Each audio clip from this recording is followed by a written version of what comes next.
The military-industrial complex. The disastrous rise of misplaced power. Hey, y'all, Scott Horton here.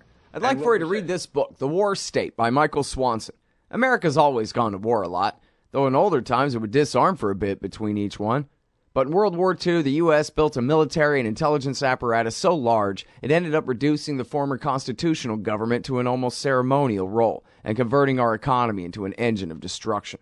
In The War State, Michael Swanson does a great job telling the sordid history of the rise of this national security state, relying on important first-hand source material, but writing for you and me. Find out how Presidents Truman, Eisenhower, and Kennedy all alternately empowered and fought to control this imperial beast, and how the USA has gotten to where it is today. Corrupt, bankrupt, soaked in blood, despised by the world. The War State by Michael Swanson, available at Amazon.com and at Audible.com. Or just click the logo in the right-hand margin at scotthorton.org. We should take nothing for granted.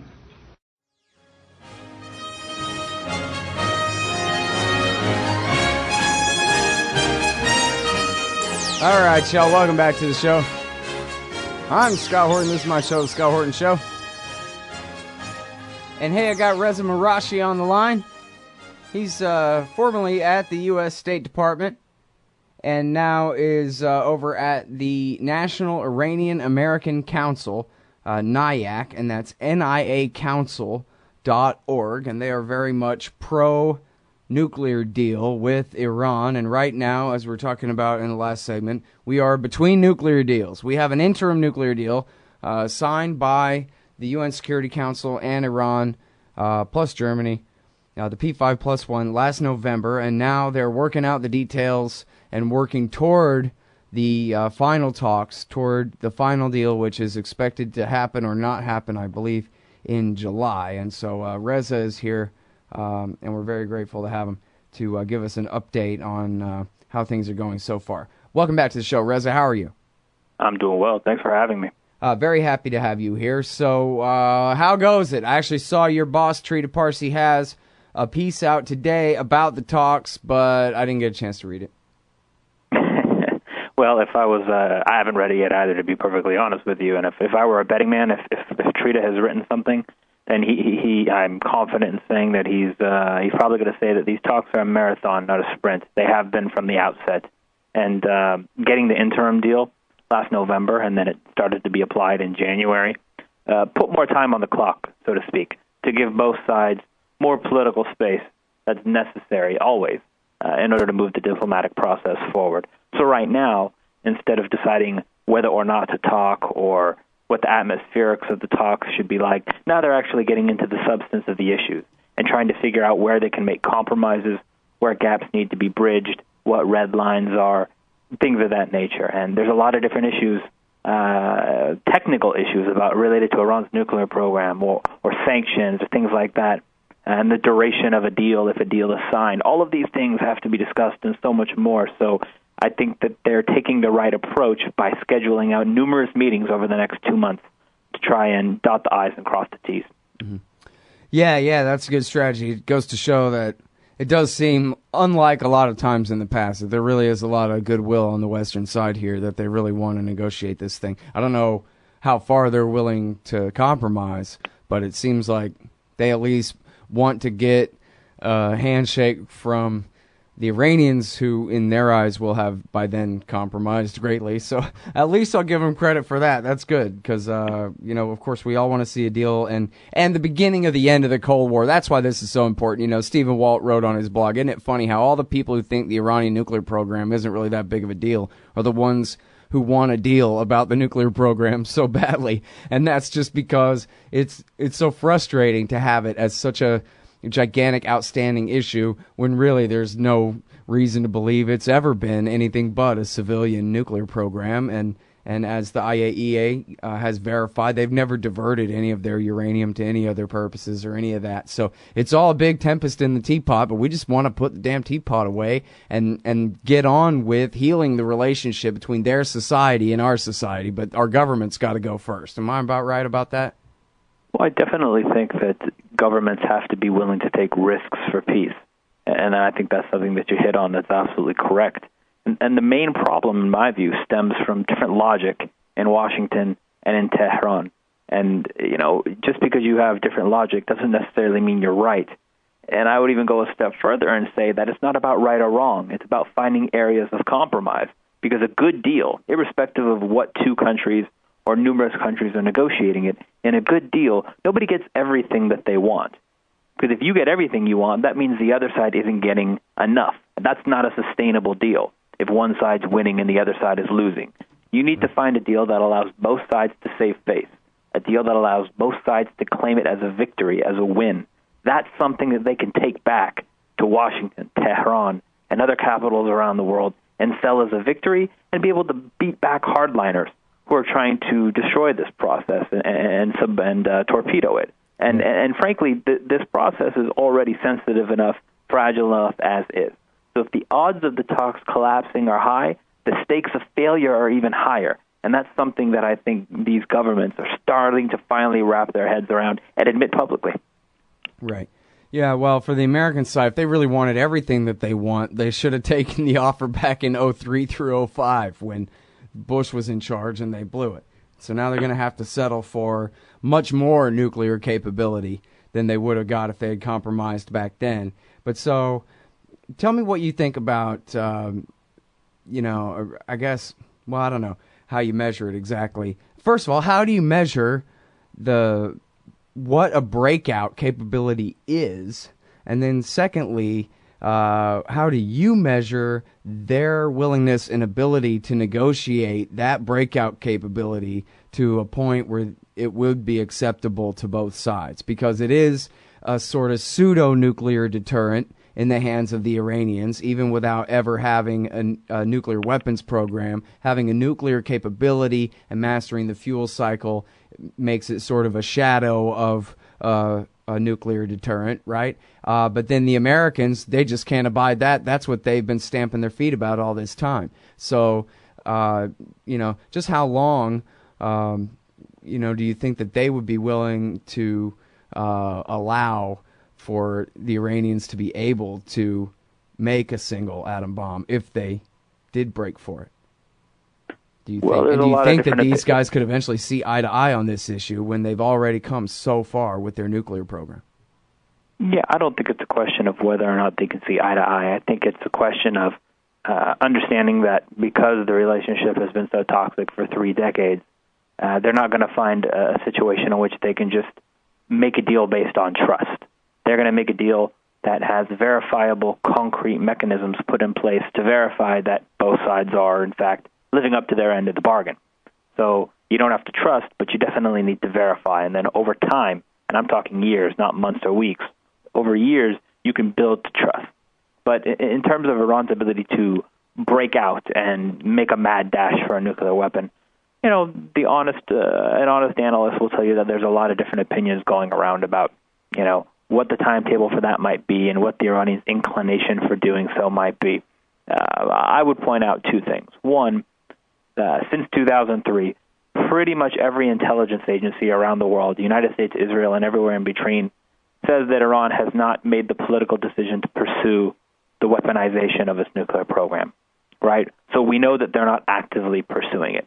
So then the question becomes, if you're not actively pursuing it, what would need to be put into place for the Iranians to make that mad dash if they change their mind and start to pursue a weapon? And this is the kicker, because this is where the differences of opinion come in. The United States is pushing for a timetable of 6 to 12 months. That way they feel like it would leave them ample time to detect and to take whatever measures they think might be necessary, military or otherwise, to address the issue. And this issue centers around number of centrifuges, how many are operating, how much uranium is produced by these centrifuges, things like that. You're really getting into the weeds in terms of the technical aspects of Iran's program. I'm going to separate this out, and I'm going to say that a couple of different things stand out to me. If you want to talk about breakout time, or you want to talk about what the practical needs are of Iran's nuclear program, then you also have to pay some attention to what the Iranian government feels that it needs. Because, again, if the idea here is compromise, you don't have to agree with what the Iranian government feels that it needs, but you have to understand it in order to negotiate effectively. Second, I would say that if you want to reduce Iran's breakout time, one potential compromise that you could make is to say if they scale back some of the more problematic or troubling aspects of their program that is of concern to the United States, then perhaps we can cooperate with the Iranians on the research and development aspects of their program. Nuclear science, peaceful nuclear energy, nuclear power, things like that. It is desirable from a Western perspective to have a nuclear industry in Iran that is safe and effective, right? That's where the verification and monitoring comes into effect. And, the last bit that I would say is if you cooperate with Iran on the peaceful aspects of its nuclear program after you ensure that it is peaceful, then that means that you can help to update the kind of technology that this nuclear program is using. And that goes a long way towards building cooperation, collaboration, and really having a firm idea verified by both the United States and the International Atomic Energy Agency of what's going on inside Iran. Right. Well, I mean, sure, there was even a time back in the 1990s where the Americans were willing to furnish even North Korea with nuclear reactors, as long as they were light water reactors that would only produce plutonium in a very polluted, non-usable for weapons kind of form. And part of it, of course, there are other parts of the deal, but you don't run your old Soviet era weapons grade reactor, and we'll give you some new ones. I don't think they ever really followed through with that, but that was the deal that they struck. So just goes to show that, and if that's dealing with North Korea, then surely they can deal with Iran on, hey, well, how about you guys have all the nuclear power you need, but we just make sure that any plutonium that gets produced is polluted with so many isotopes of other things that it couldn't ever be used for weapons purposes, etc. And by the way, I mean, they'd have to shut the whole thing down and turn off the Boucher reactor and take the lid off and front all the satellites and Jesus and everybody. So I don't think that they could get away with getting plutonium out of the reactors that they already have, the Iraq or Boucher reactors, but they need the Russians' help on all that anyway. But anyway, just to go to show that it could all be negotiated, right? I absolutely think that it can be negotiated. No question. All right, and then what about the layers of sanctions? How many, and I'm not exactly sure what a layer of sanctions means, but how many layers of sanctions are there, Reza? And is it politically possible to get Congress to cooperate with the president in lifting some of these things? As we've talked about before, if he can only do a waiver here and a waiver there for 6 months at a time, that's not a very strong position to be able to make promises to the Iranians from. Right, when Jeb might come or Hillary might come and ruin everything in just a few years. Sure. There's going to be concern on both sides about the ability to follow through on commitments. And something that both the United States and Iran agreed to in November when they signed the interim nuclear deal was that, steps would be taken based on the premise of reciprocity, meaning that if the Iranians are going to take steps that are irreversible, then they would have to be in return for steps that would be taken by the United States that are irreversible.